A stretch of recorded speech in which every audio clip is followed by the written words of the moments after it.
네, 깐깐해서 남주자, 깐깐남인 뉴욕 대선 특집 두 번째 편 시작을 해보도록 하겠습니다. 해리스 후보의 유세장으로 이제 여러분들 가보시게 되겠습니다. 그래서 제가 해리스 후보의 선거 운동원이 되고 여러분들은 유세장에 들른 미국 사람이 되시는 겁니다. 그러면 해리스 후보의 얘기가 저런 맥락에서 나온 얘기구나, 조금 다른 시각에서 보실 수 있으실 겁니다. 자, 유세장으로 바로 가보도록 하겠습니다. 시작!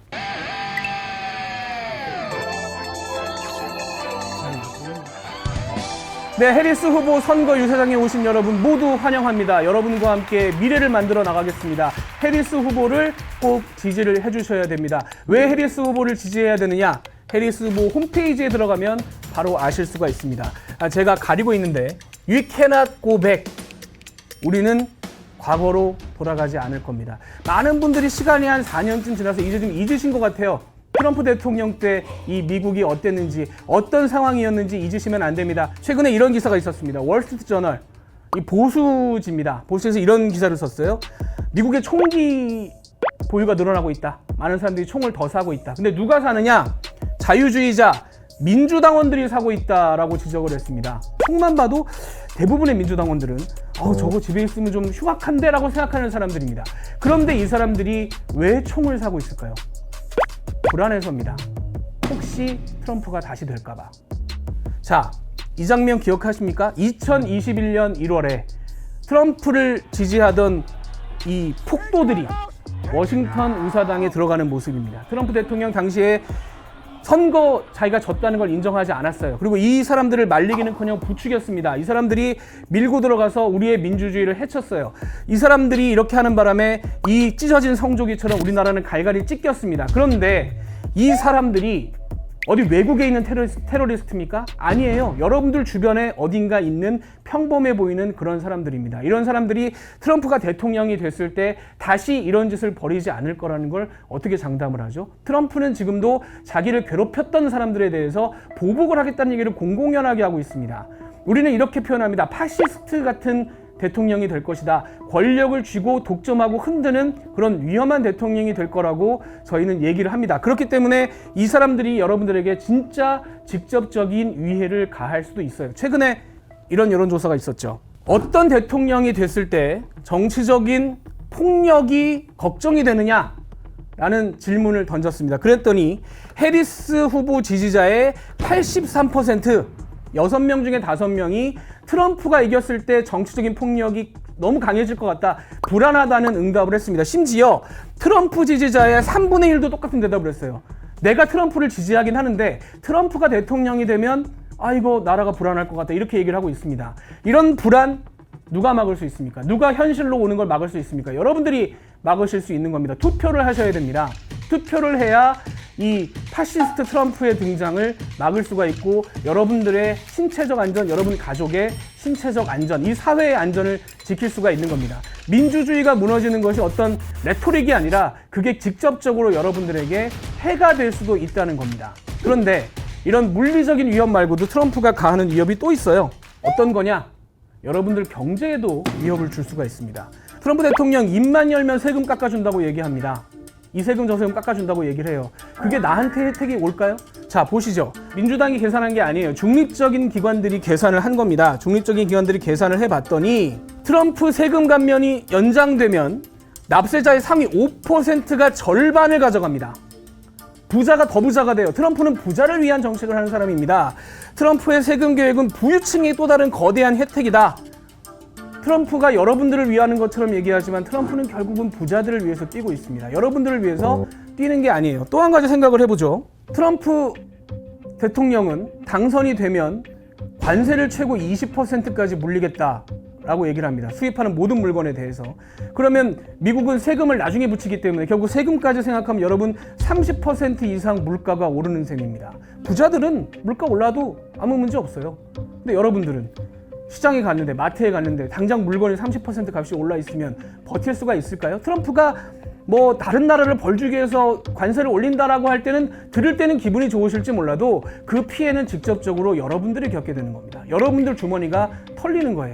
이걸 왜 여러분들이 견디셔야 됩니까? 해리스 후보는 이런 일을 하지 않습니다. 해리스 후보는 오히려 여러분들을 위해 나설 겁니다. 무슨 얘기냐?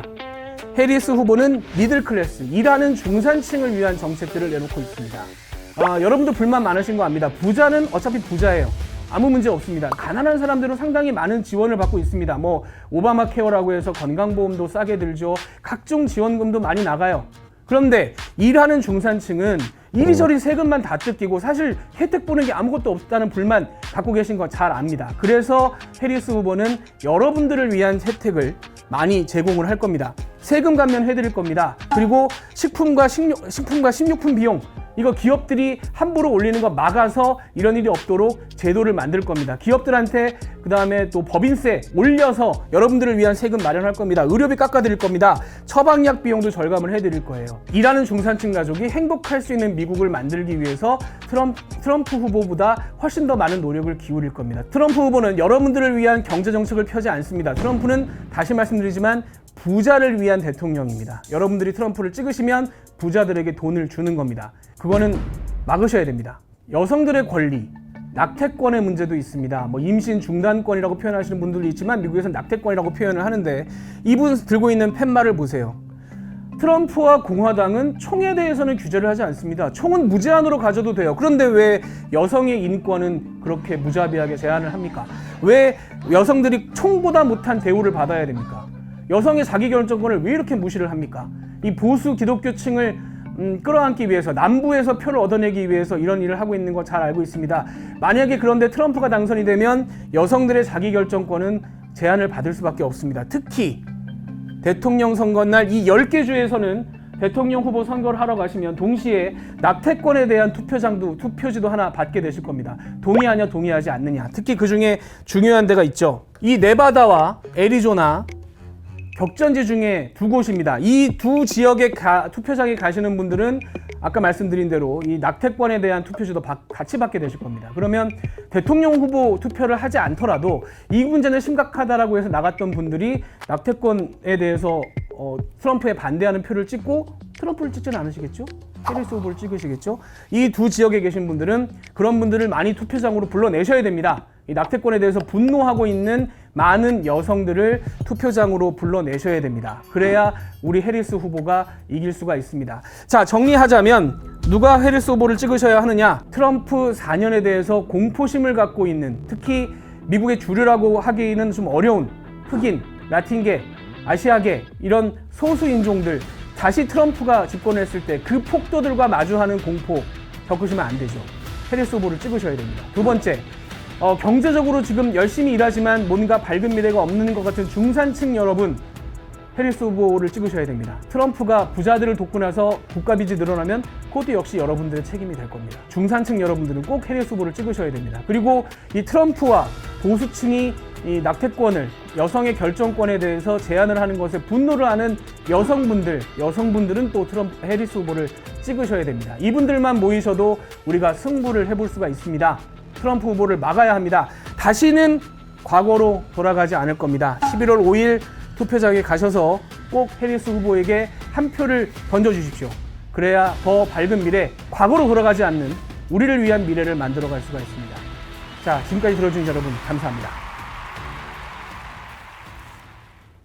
네, 이제 두 후보의 얘기 다 들으셨습니다. 미국 사람 입장에 대해서 두 후보 얘기 들어보시니까 어떻던가요? 좀 이해가 되는 측면이 있으시고 조금 더 마음이 가는 후보가 아마 있으실 겁니다. 트럼프 전 대통령 측의 입장에서 얘기를 해보자면 이 기존의 정치인들이 해결하지 못한 문제를 본인이 해결할 수 있다라는 부분을 굉장히 강조를 하는데, 특히 이런 부분은 경합주의 외곽 지역에 살고 있는 사람들에게 많이 영향을 미칩니다. 왜냐하면 이 외곽에 가보면 이 트럼프 팻말들을 이렇게 지지 팻말을 쭉 이어놓은 집들을 굉장히 많이 만날 수가 있는데, 이 사람들 같은 경우는 한 20년, 30년 전만 해도 괜찮았습니다. 미국의 풍요로움을 같이 누렸던 그런 세대들이에요. 근데 실제로 그 지역에 가보면 상당히 집도 낡았고요. 예를 들면 쇼핑센터 같은 데 가면 다 비어있기도 하고, 이제는 그런 영광을 누리지 못하는 사람들입니다. 뭔가 잘못됐다, 뭔가 내 삶도 잘못됐고 우리나라도 잘못됐다라고 생각하는 사람들에게 트럼프 대통령은 답을 준 겁니다. 기존 정치인들 때문이다. 우리 세금이 바깥으로 새나가고 있기 때문이다. 우리의 힘이 약해지고 있기 때문에 나라도 약해지고 당신들도 힘들어진 거다라는 해법을 제시하면서 당신들이 다시 행복해지고 싶으면 나를 찍어야 한다라는 부분을 상당히 강조를 하고 있는 거고요. 또 이민 문제, 제가 트럼프 대통령 편에서는 불법 이민이라고 표현을 했습니다만은 사실 공식 명칭은 망명 신청자입니다. 이게 100년, 150년 전에 유럽에서 여러 가지 어려움을 겪었던 사람들을 미국이 특히 이 뉴욕에서 많이 받아줬어요. 그때 제도가 생긴 겁니다. 이런 망명을 받아주는 제도를. 근데 150년이 지나서 이제 유럽 쪽이 아니라 남쪽에서 올라오는 사람들, 경제적, 정치적 어려움을 호소하면서 올라오는 사람들이 그 제도를 이용해서 미국으로 들어오고 있는 겁니다. 그러면 한 2년 정도 국가 비용을 들여서 이 사람들을 미국에서 이제 심사를 하게 되는 거죠. 그래서 코로나가 끝나고 상당히 많은 사람들이 밀렸던 사람들이 한꺼번에 올라오기 시작한 겁니다. 그거를 이제 트럼프 대통령이 상당히 집요하게 지금 공격 포인트로 삼아서 특히 해리스 부통령이 그 국경 문제에 전권을 쥐고 있었기 때문에 이 문제를 집중적으로 공략을 합니다. 그러다 보니까 결국 트럼프 대통령의 주 공략 대상은 교회에 있는 백인 계층 그리고 중남미 계층. 중남미 계층이 지금 중남미계가 해리스 후보보다 트럼프 후보를 더 지지한다라는 여론조사가 나오고 있는데 바로 이런 맥락에서 나오는 거고요. 반대로 해리스 후보 같은 경우는 처음에 전해드렸던 것처럼 뭔가 트럼프 시대에 불안했던 사람들, 이 불안을 계속 강조를 합니다. 그래서 사실은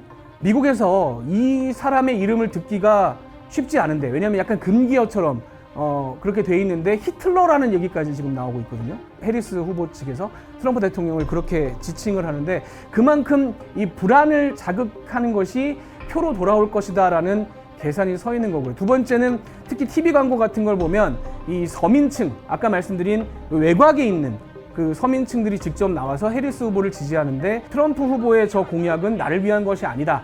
여러분들을 위한 것이 아니다. 부자를 위한 것이다라는 걸 TV 광고에서 또 굉장히 많이 강조를 하고요. 그리고 마지막에 그 여성의 권리에 대한 부분은 여성들을 상당히 많이 자극하면서 특히 남부 지방의 보수 기독교층이 이 부분을 가지고 상당히 공화당과 함께하고 있는데 그거에 반대하는 사람들에게 이 부분에 있어서는 해리스 후보를 찍어야만 당신들에게도 뭔가 권리를 지킬 수 있는 그런 기회가 주어진다. 이 얘기를 굉장히 강조를 많이 하고 있죠. 이렇게 서로 다른 층을 굉장히 다른 방법을 써서 공략을 하고 있습니다. 과연 누가 더 설득력이 있고 누가 더 미국 사람들을 투표장으로 불러 모을지는 11월 5일 날 결정이 되게 됩니다. 11월 5일 날 이 두 사람 중에 승자가 나오면 이 깐깐남 다음 편에서는 우리나라에 어떤 영향이 있을 것인지, 특히 경제적인 부분을 바탕으로 해서 다시 한번 짚어보는 시간 마련해 보도록 하겠습니다.